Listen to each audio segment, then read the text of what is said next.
Hello မင်္ဂလာပါကျမကိုနည်းနည်းတတိယလိုက်နေကောင်းလာပြီပေါ့နော်နေကောင်းလာပြီကျမ sharing လေးတစ်ခုလုပ်ပေးခြင်းနဲ့အဲ့ဒါပါလဲဆိုတော့ကျမချင်းတည်တက်လာတပါကျမအခုချိန်မှာကျမတို့တွေကနေကောင်းနေတယ်ပြီးတော့နောက်တဲ့အချိန်တွေမှာဆိုလို့ရှိရင်ဘာမှဖြစ်ဘူးဒါလေးကတော့တိတိမမွားလေးပါဒါဘာမှဖြစ်ခဏနေပျောက်သွားမှာပါဒါမျိုးတွေကိုမလုပ်ဖို့ကျမတိုက်တွန်းခြင်းတယ်ပေါ့နော်ဘာဖြစ်လို့လဲဆိုတော့ကျမတို့ခန္ဓာကိုယ်ကြီးကိုကျမတို့ချေရမယ်ကျမတို့ကအခုအသက်20ဖြစ်တော့၎င်း30ဖြစ်တော့၎င်းဒါကျမအသက်ဆို32နှစ်ပေါ့နော်ဆိုတော့ဒီ30ဖြစ်တော့၎င်းဘာမှဖြစ်ပါဘူးငွေကုန်ကြေးကြများပါတယ်ဒါမျိုးတွေကိုလုံးနေပါနဲ့ဘာဖြစ်လို့လဲဆိုတော့ကျမတို့ကအသက်ကိုအရှိကြီးဆွဲဆန်းရမယ်ပြီးတော့စက်နေရှာရမယ်ကင်ဆာဆိုတာကျမတို့အတွက်လက်တကမ်းမှာအမြဲရှိနေပါတယ်ကျမတို့ခေါင်းမှာလိုက်တယ်ဆိုလို့ရှိရင်အဲ့အသက်20 30မှာခေါင်းမှာလိုက်တဲ့ side effect တွေပြုတ်လိုက်တဲ့ကုသိုလ်တွေပြီးတော့စိတ်ထဲမှာအလိုလိုက်တဲ့စိတ်တွေအစားအသောက်တွေဒါတွေအကုန်လုံးကအစိတ်ဖြစ်ပြီးတော့ကျမတို့ရဲ့နောက်လာမဲ့အသက်40ကျော်9နှစ်ပတ်လည်45 50မှာကင်ဆာဆိုတော့ကျမတို့ရဲ့မိဖွဲ့လာမဲ့မိတ်ဆွေအသစ်တစ်ခုကျမတို့အတွက်ဖြစ်လာပါလိမ့်မယ်ကျမအခုဆိုလို့ရှိရင်အစာအိမ်မှန်ပြောင်းကြည့်ပြီးသွားပြီပြီးတော့ဥမာကြီးမှန်ပြောင်းပေါ့နော်နှစ်ခုလုံးကြည့်ပြီးသွားပြီငွေအားဖြင့်ဆိုရင်တော့30ကျော်ပတ်စားလိုက်မှရှိပါတယ်ဒါဟုတ်ဆိုရင်ဒီလိုမျိုးပတ်စံတွေအတွက်ကို cover မိခြင်းတော့နံပါတ်1 channel နဲ့ကျမရဲ့အာမခံကိုကျမတန်ဆွမ်းတော့အချိန်မှာဝယ်ထားပါလို့အကြံပြုချင်ပါတယ်ကျမတို့မတန်ဆွမ်းတော့တဲ့အချိန်မကျန်းမာနေတဲ့အချိန်အဲ့ဒီချိန်ကျရင်ကျမချင်းရဲ့အရာတော်အရန်ကိုမှဂရုပြုမိရဲ့ကျမရဲ့အချိန်မှာကျမတို့ကစားချင်တာကြီးစားတယ်ကြိုက်တာကြီးစားတယ်ခန္ဓာကိုယ်ကြီးကျန်းမာဖို့အတွက်ကျမတို့ရဲ့မစားဘူးကျမတို့ရဲ့ကြိုက်တဲ့အရာတွေကိုပဲစားတယ်အဲ့ဒါတွေကဘာဖြစ်လဲဆိုတော့ကျမတို့မလိုချင်တဲ့မနစ်သက်တဲ့ယောဂတွေဖြစ်ဖို့အတွက်အထူးကတော့ဆက်လိုက်ကောင်းဆောင်ဖြစ်နေတဲ့ကင်ဆာပေါ့နော်ကင်ဆာကိုဖိတ်ခေါ်ရတဲ့လမ်းကြောင်းကြီးဖြစ်နေတယ်ကျမအခုဒီနေ့စစ်ဆေးရရင်ကျမအစံအိမ်ဆိုလို့ရှိရင်ဒီ scope ပေါ့နော်ဒီကင်မရာနဲ့ကြည့်လိုက်တဲ့အချိန်မှာဆိုနောက်ကျွမ်းနေတဲ့တရားတွေတချို့တွေတွေ့ရတယ်ပြီးသွားပြီဆိုလို့ရှိရင်ကျမဒီဥမာကြီးထဲမှာဆိုလို့ရှိရင်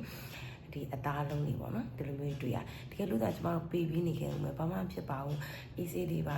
ခဏလေးပြုတ်သွားမှာပါလို့ဒီအသားလုံးတွေကနောက်10နှစ်15နှစ်ဆိုရင်ကျမတို့အတွက်ကိုကင်ဆာဖြစ်စေနိုင်တဲ့ lens sources တွေဖြစ်လာနိုင်တယ်စီးတဲ့ကြောင့်ကျမချင်းကိုယူဆိုင်ပါဘယ်ဟာမှပြင်ထားပါနဲ့လို့ကျမဒုတိယအနေနဲ့ထပ်ပြီးတော့ထပ်လောင်းအသိပေးချင်ပါတယ်အခုအနေနဲ့ကင်ဆာကိုကာကွယ်နိုင်လားဆိုတော့ကာကွယ်နိုင်ပါတယ်အဲ့ဒါကကျမတို့ရဲ့အစားအသောက်နေထိုင်ပြုမှုတွေပါဘာဖြစ်လို့လဲဆိုတော့ကျမတို့ရဲ့အစားအသောက်မှာဟော်ပေါ်တွေမာလာရှန်ကောတွေမာလာမောက်ထရိုက်တွေဒီအကင်ဆုံးတွေကျမတို့လမ်းဘေးအတုပ်ဆုံးတွေငြူသီးမှုတွေဒါတွေကျမတို့အရင်ကြိုက်ကြတယ်နှိရှည်လာမှလည်းဆွဲစားလာပြီအခုကျမအခုဒီဝင်းနဲ့တွေးပါရအနေစားတာပေါ့နော်စားပြီးတော့ကျမဘာမှဖြစ်ပါဘူးရတယ်ဆိုပြီးတော့ကျမပေးပြီးမနေမဲ့တဲ့ကျမလက်လျှော့လိုက်တယ်ငါနေမကောင်းငါကိုငါချေရမယ်ငါခန္ဓာကိုယ်ကြီးကို maintenance လုပ်ရမယ်ဆိုပြီးတော့ကျမစိတ်ကိုလျှော့ချလိုက်ပြီးတော့စစ်ဆေးမှုတွေအကုန်စားလုပ်တယ်လုပ်တဲ့အချိန်မှာကျမရဲ့ဦးထဲမှာအသားလုံးနှလုံးစားတွေ့တာဒီဟာကိုကျမမစစ်ဆေးခဲ့ဘူးဆိုရင်ကျမဘာဖြစ်သွားမလဲဒီဟာကိုကျမမစစ်ဆေးခဲ့ဘူးဆိုလို့ရှိရင်နောက်15နှစ်ကျော်ပတ်ချလဲ20မှာကျမကင်ဆာဆိုတဲ့တကူဟာဖြစ်လာနိုင်ချေကအများဆုံးဖြစ်သွားပြီဒါဆိုကျမတို့ရဲ့စားတောက်နေတဲ့အစားတောက်တွေကပြင်ဆင်လိုက်မယ်အနေတိုင်းပြင်ဆင်လိုက်မယ်အပြုတ်မှုတွေပြင်ဆင်လိုက်မယ်ဆိုရင်ကင်ဆာကိုကာကွယ်နိုင်လားဆိုရင်ကာကွယ်နိုင်ပါတယ်ကျမတို့ရဲ့မတန်ရှင်းတဲ့အစားအစာတွေ